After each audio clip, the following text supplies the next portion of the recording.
like warmth or enthusiasm, anything energetic, poignant, heartfelt, is utterly out of place in considering these works. All such demonstrations the authoress would have met with a well-bred sneer, would have calmly scorned as outre or extravagant.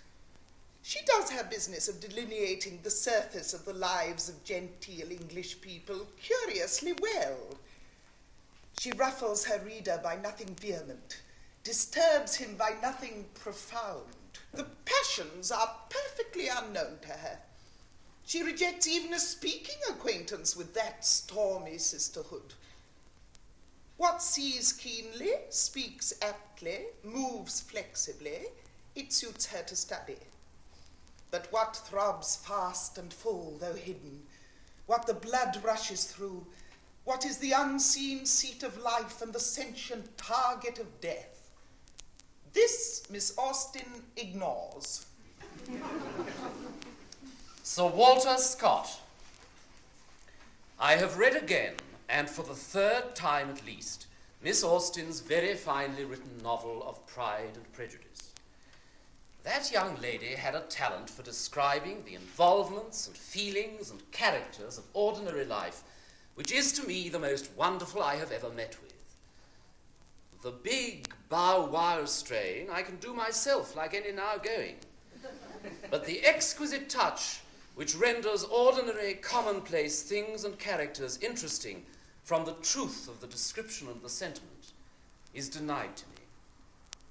What a pity such a gifted creature died so early. Thomas Babington Macaulay. Shakespeare has had neither equal nor second, but among the writers who have approached nearest to the manner of the great master, we have no hesitation in placing Jane Austen, a woman of whom England may be justly proud. She has given us a multitude of characters, all in a certain sense commonplace, all such as we meet every day. Yet they are all as perfectly discriminated from one another as if they were the most eccentric of human beings. Elizabeth Barrett Browning. I was never taught anything but a very limited admiration of Miss Austen, whose people struck me as wanting souls. Even more than is necessary for men and women of the world. The novels are perfect as far as they go. That's certain. Only they don't go far, I think.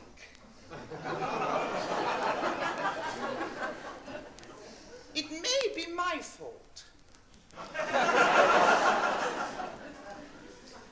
David Daiches. Jane Austen is the only English novelist of stature who was, in a sense, a Marxist before Marx. She exposes the economic basis of social behavior with an ironic smile. Virginia Woolf, the most perfect artist among women. Of all the great novelists, Jane Austen is the most difficult to catch in the act of greatness. Walter Allen.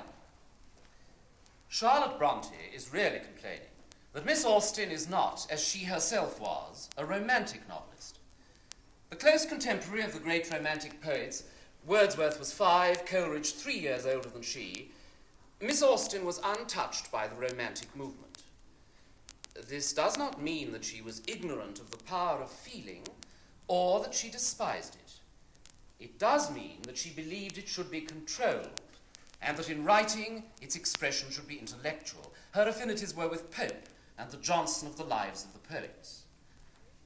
Today, lady novelists of some wit and concision who concern themselves with those aspects of upper-class life which can be viewed from the tea table are almost invariably compared by the reviewers to Jane Austen. It is very rare indeed that they have anything in common with her tough 18th century mind, her severity of values, her miraculous sense of form. Her influence is rather diffused and indirect. She has become one of the permanent points of reference by which the achievements of other novelists are measured. Jane Austen was born on the 16th of December, 1775, at Steventon in the county of Hampshire. Her father was rector of that parish upwards of 40 years. There he resided in the conscientious and unassisted discharge of his ministerial duties until he was turned of 70 years. Then he retired with his wife, our authoress, and her sister to Bath for the remainder of his life, a period of about 4 years. Being not only a profound scholar, but possessing a most exquisite taste in every species of literature, it is not wonderful that his daughter Jane should, at a very early age, have become sensible to the charms of style and enthusiastic in the cultivation of her own language. On the death of her father, she removed with her mother and sister for a short time to Southampton, and finally in 1809 to the pleasant village of Chawton in the same county. From this place, she sent into the world those novels which by many have been placed on the same shelf as the works of a D'Arblay or an Edgeworth. Some of these novels had been the gradual performance of her previous life, for though in composition she was equally rapid and correct, yet an invincible distrust of her own judgment induced her to withhold her works from the public till time and many perusals had satisfied her that the charm of recent composition was dissolved. The natural constitution, the regular habits, the quiet and happy occupations of our authoress seemed to promise a long succession of amusement to the public and a gradual increase of reputation to herself. A letter from a young lady whose feelings being too strong for her judgment led her into the commission of errors which her heart disapproved. Many have been the cares and vicissitudes of my past life, my beloved Eleanor, and the only consolation I feel for their bitterness is that on a close examination of my conduct, I am convinced that I strictly deserved them. I murdered my father at a very early period of my life. I have since murdered my mother, and I am now going to murder my sister. I have changed my religion so often that at present I have not an idea of any left. I have been a perjured witness in every public trial for these last 12 years, and I have forged my own will. In short, there is scarcely a crime that I have not committed. But I am now going to reform. Colonel Martin of the Horse Guards has paid his addresses to me, and we are to be married in a few days. I am now going to murder my sister, yours ever, Anna Park. The Adventures of Mr. Harley, a short but interesting tale, is with all imaginable respect inscribed to Mr. Francis William Austen, midshipman on board His Majesty's ship the Perseverance, by his obedient servant, the author. Mr. Harley was one of many children, destined by his father for the church and by his mother for the sea. Desirous of pleasing both, he prevailed on Sir John to obtain for him a chaplaincy on board a man of war. He accordingly cut his hair and sailed. In half a year he returned and set off in the stagecoach for Hogsworth Green, the seat of Emma. His fellow travellers were a man without a hat, another man with two, an old maid, and a young wife. This last appeared about 17, with fine dark eyes and an elegant shape. In short, Mr. Harley soon found out that she was his Emma, and recollected he had married her a few weeks before he left England. Jane was not highly accomplished according to the present standard. Her sister drew well, and it is from a drawing of hers that the likeness prefixed to this volume has been taken. Jane herself was fond of music and had a sweet voice both in singing and in conversation. In her youth she had received some instruction on the pianoforte, and at Chawton she practiced daily, chiefly before breakfast. I believe she did so partly that she might not disturb the rest of the party who were not so fond of music. In the evening she would sometimes sing to her own accompaniment some simple old songs, the words and airs of which, now never heard, still linger in my memory. From Emma, Emma and Mrs. Elton. The very first subject after being seated was Maple Grove. My brother, Mr. Suckling's seat. A comparison of Hartfield to Maple Grove. The grounds of Hartfield were small, but neat and pretty, and the house was modern and well built.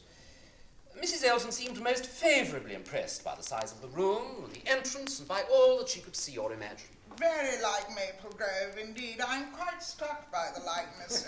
This room, the very shape and size of the morning room at Maple Grove, my sister's favourite room. Mr. Elton was appealed to. Is not it astonishingly alike? I could really almost fancy myself at Maple Grove.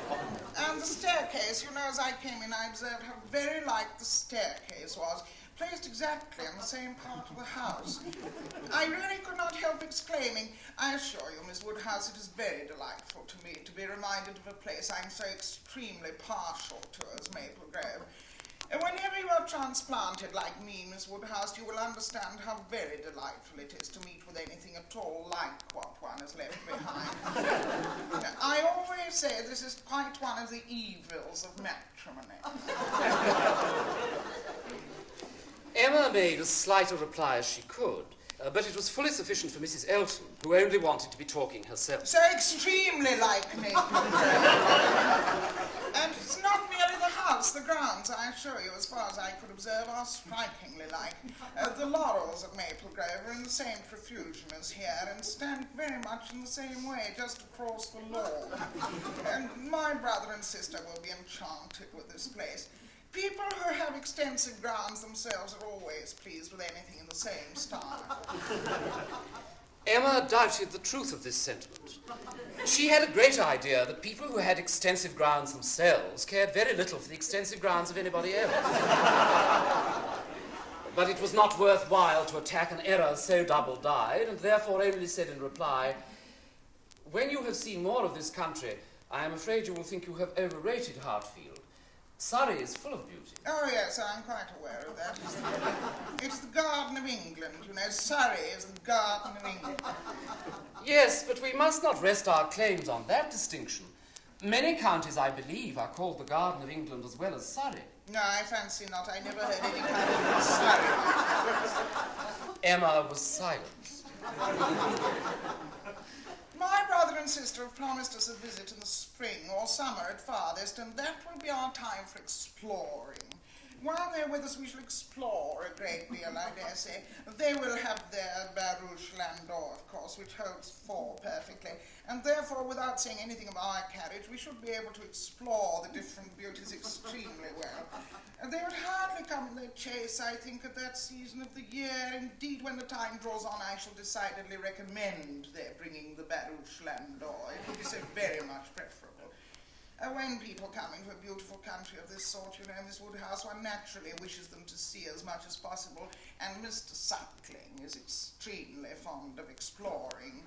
We explored to King's Weston twice last summer in that way most delightfully, just after their first having the barouche landau. You have many parties of that kind here, I suppose, Miss Woodhouse, every summer.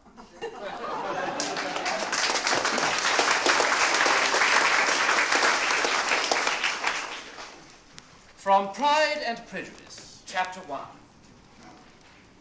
It is a truth universally acknowledged that a single man in possession of a good fortune must be in want of a wife.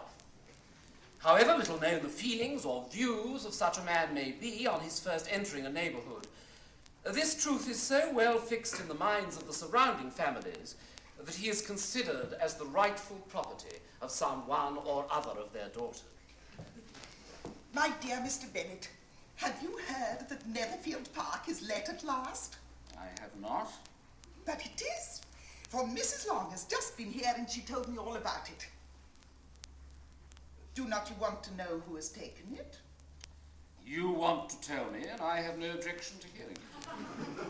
Why, my dear, you must know Mrs. Long says that Netherfield is taken by a young man of large fortune from the north of England, that he is to take possession before Michaelmas, and some of his servants to be in the house by the end of next week. What is his name?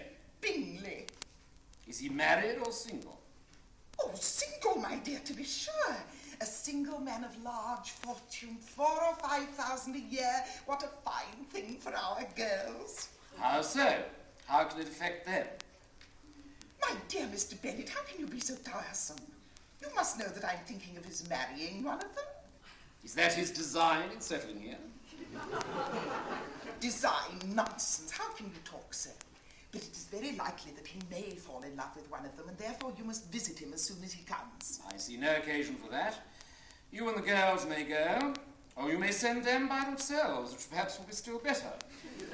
For as you are as handsome as any of them, Mr. Bingley might like you the best of the party. My dear, you flatter me. I certainly have had my share of beauty, but I do not pretend to be anything extraordinary now. When a woman has 5 grown-up daughters, she ought to give over thinking of her own beauty. In such cases, a woman has not often much beauty to think of. But, my dear, you must indeed go and see Mr. Bingley when he comes into the neighbourhood. It is more than I engaged for, I assure you. But consider your daughters. Only think what an establishment it would be for one of them. Sir William and Lady Lucas are determined to go merely on that account, for in general, you know, they visit no newcomers. Indeed, you must go, for it'll be impossible for us to visit him if you do not. You are over-scrupulous, surely. I dare say Mr. Bingley will be very glad to see you. And I will send a few lines by you to assure him of my hearty consent to his marrying whichever he chooses of my girl. Though I must throw in a good word for my little Lizzie. I desire you would do no such thing. Lizzie is not a bit better than the others, and I'm sure she is not half so handsome as Jane, nor half so good-humoured as Lydia, but you are always giving her the preference. They have none of them much to recommend them. They're all silly and ignorant like other girls, but Lizzie has something more of quickness than her sisters. Mr. Bennet, how can you abuse your own children in such a way? You take delight in vexing me. You have no compassion on my poor nerves. You mistake me, my dear. I have a high respect for your nerves. They are my old friends. I have heard you mention them with consideration these 20 years at least. Oh, you do not know what I suffer. But I hope you will get over it, and live to see many young men of 4,000 a year come into the neighbourhood. It will be no use to us if 20 such should come, since you will not visit them. Depend upon it, my dear, that when there are 20, I will visit them all. Mr. Bennet was so odd a mixture of quick parts, sarcastic humour, reserve and caprice, that the experience of 23 years had been insufficient to make his wife understand his character. Her mind was less difficult to develop. She was a woman of mean understanding, little information, and uncertain temper. When she was discontented, she fancied herself nervous. The business of her life was to get her daughters married. Its solace was visiting and news.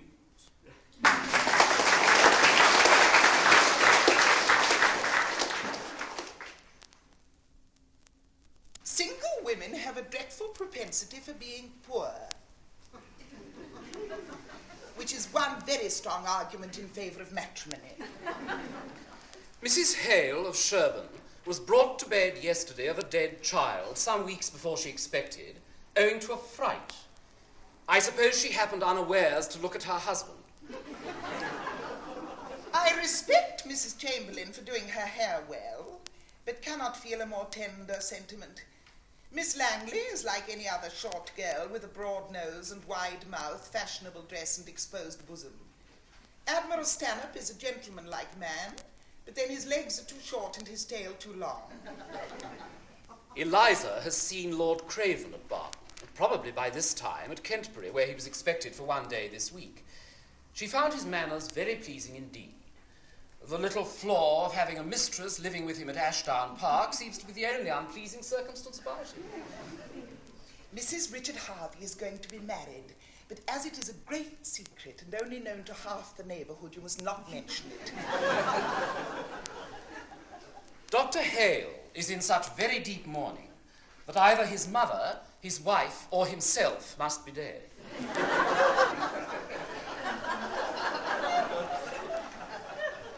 There was one gentleman, an officer of the Cheshire, a very good-looking young man, who I was told wanted very much to be introduced to me. But as he did not want it quite enough to take much trouble in effecting it, we never could bring it about. There were only 12 dances, of which I danced 9, and was merely prevented from dancing the rest by want of a partner. From Emma, Miss Bates at the ball. So very obliging of you. No rain at all, nothing to signify. I do not care for myself. Quite thick shoes. And Jane declares, well, this is brilliant indeed. This is admirable. Excellently contrived, upon my word. Could not have imagined it. So well lighted up. Jane, look, did you ever see anything? Oh, Mr. Weston, you must really have had Aladdin's lamp. Good Mrs. Stokes would not know her own room again. I saw her as I came in. She was standing by the entrance. Oh, Mrs. Stokes, I said, but I had not time for more. Oh, dear Mrs. Elton, so obliged to you for the carriage. Oh, excellent time. Jane and I quite ready. Did not keep the horses waiting. Most comfortable carriage. Oh, and I'm sure our thanks are due to you, Mrs. Weston, on that score. But 2 such offers in one day. Never were such neighbours. I said to my mother, upon my word, ma'am, I said, oh, I thank you, my mother is remarkably well. Gone to Mr. Woodhouse's. I made her take her shawl. The evenings are not warm. Her large new shawl. Mrs. Dixon's wedding present. So kind of her to remember my mother. Bought at Weymouth, you know. Mr. Dixon's choice. There were 2 or 3 others, Jane says, which they hesitated over. Colonel Campbell rather preferred an olive. My dear Jane, are you sure you did not wet your feet? It was but a drop or 2, I know, but I am so afraid. Oh, but Mr. Frank Churchill was extremely... And there was a mat to step upon. I shall never forget his extreme politeness. Oh, Mr. Frank Churchill, I have to tell you that my mother's spectacles have never been in fault yet. The rivet never came out again. Oh, my mother often speaks of your extreme good nature, does not she, Jane? Do not we often speak of Mr. Frank Churchill? Oh, here's Miss Woodhouse. Dear Miss Woodhouse, how do you do? Oh, very well, I thank you, quite well. This is meeting quite in fairyland, such a transformation. Must not compliment, I know, that would be rude, but upon my word, Miss Woodhouse, you do look... How do you like Jane's hair? You are a judge. She did it quite by herself. It is wonderful the way she does her hair. No London hairdresser, I think, could... Upon my word, Mr. Otway, I protest, and good Mrs. Otway, and Miss Otway, and Miss Caroline, such a host of friends, and Mr. George and Mr. Arthur, how do you do? How do you all do? Oh, I am quite well, I am much obliged to you, never better. Do I hear another carriage? Who can this be? Very likely the worthy Coles. Upon my word, this is charming, standing about among such friends, and such a noble fire. I'm quite roasted. Oh, no coffee for me, thank you. I never take coffee. Perhaps a little tea. Later on, there's no hurry. Oh, here it comes. Everything's so good.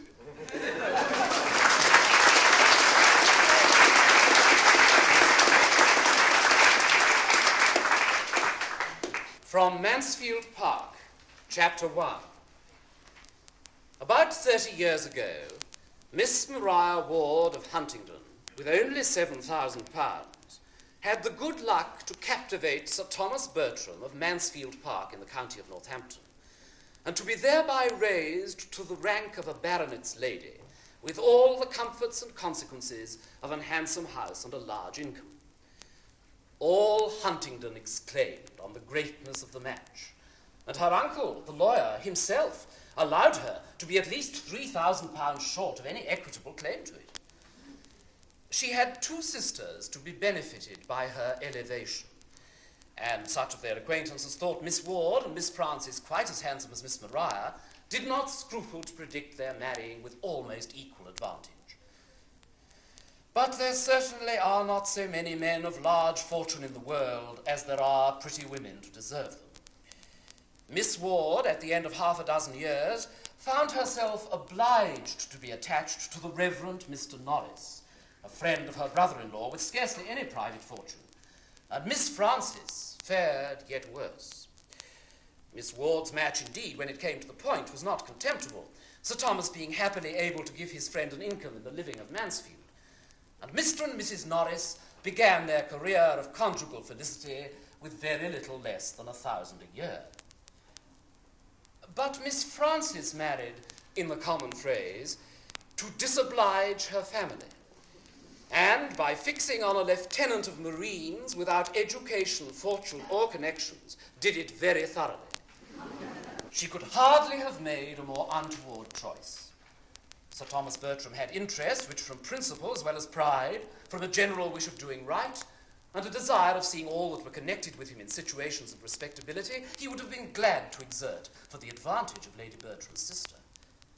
But her husband's profession was such as no interest could reach, and before he had time to devise any other method of assisting them, an absolute breach between the sisters had taken place.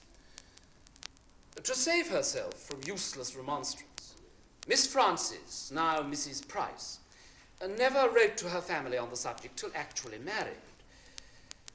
Lady Bertram, who was a woman of very tranquil feelings and a temper remarkably easy and indolent, would have contented herself with merely giving up her sister and thinking no more of the matter. But Mrs. Norris had a spirit of activity, which could not be satisfied till she had written a long and angry letter to Mrs. Price to point out the folly of her conduct and threaten her with all its possible ill consequences. Mrs. Price, in her turn, was injured and angry, and an answer which comprehended each sister in its bitterness and bestowed such very disrespectful reflections on the pride of Sir Thomas as Mrs. Norris could not possibly keep to herself, put an end to all intercourse between them for a considerable period. Their homes were so distant, and the circles in which they moved so distinct, as almost to preclude the means of ever hearing of each other's existence during the 11 following years, or at least to make it very wonderful to Sir Thomas that Mrs. Norris should ever have it in her power to tell them, as she now and then did in an angry voice, that Fanny had got another child. By the end of 11 years, however, Mrs. Price could no longer afford to cherish pride or resentment, or to lose one connection that might possibly assist her. A large and still increasing family, and husband disabled for active service, but nonetheless equal to company and good liquor, and a very small income to supply their wants, made her eager to regain the friend she had so carelessly sacrificed. And she addressed Lady Bertram in a letter which spoke so much contrition and despondence, such a superfluity of children, and such a want of almost everything else, as could not but dispose them all to a reconciliation. She was preparing for her 9th lying in, and after bewailing the circumstance and imploring their countenance as sponsors to the expected child, she could not conceal how important she felt they might be to the future maintenance of the 8 already in being. Her eldest was a boy of 10 years old, a fine, spirited fellow who longed to be out in the world. But what could she do? Was there any chance of his being hereafter useful to Sir Thomas in the concerns of his West Indian property? No situation would be beneath him, or what did Sir Thomas think of Woolwich, or how could a boy be sent out to the East? The letter was not unproductive. It re-established peace and kindness. Sir Thomas sent friendly advice and professions. Lady Bertram dispatched money and baby linen, and Mrs. Norris wrote the letters.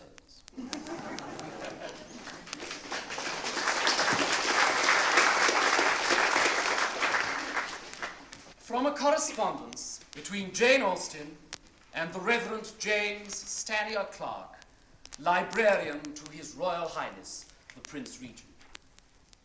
Pavilion, Brighton, March the 27th, 1816. Dear Miss Austen, I have to return you the thanks of His Royal Highness the Prince Regent for the handsome copy you sent him of your last excellent novel. Pray, dear madam, soon write again and again. Lord St. Helens and many of the nobility who have been staying here paid you the just tribute of their praise. The Prince Regent has just left us for London, and having been pleased to appoint me chaplain and private English secretary to the Prince of Coburg, I remain here with His Serene Highness and a select party until his marriage to Her Royal Highness the Princess Charlotte. Perhaps when you again appear in print, you may choose to dedicate your volumes to Prince Leopold. Any historical romance illustrative of the history of the august House of Coburg would just now be very interesting. Believe me at all times, dear Miss Austen, your obliged friend, J.S. Clarke. My dear sir, you are very, very kind in your hints as to the sort of composition which might recommend me at present, and I am fully sensible that an historical romance founded on the House of Saxe-Coburg might be much more to the purpose of profit or popularity than such pictures of domestic life in country villages as I deal in. But I could no more write a romance than an epic poem. I could not sit seriously down to write a serious romance under any other motive than to save my life. And if it were indispensable for me to keep it up and never relax into laughing at myself or other people, I am sure I should be hung before I'd finished the first chapter.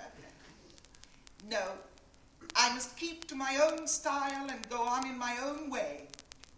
And though I may never succeed again in that, I am convinced that I should totally fail in any other. I remain, my dear sir, your very much obliged and very sincere friend, Jane Austen. Chawton, near Alton, April the 1st, 1816. From Emma.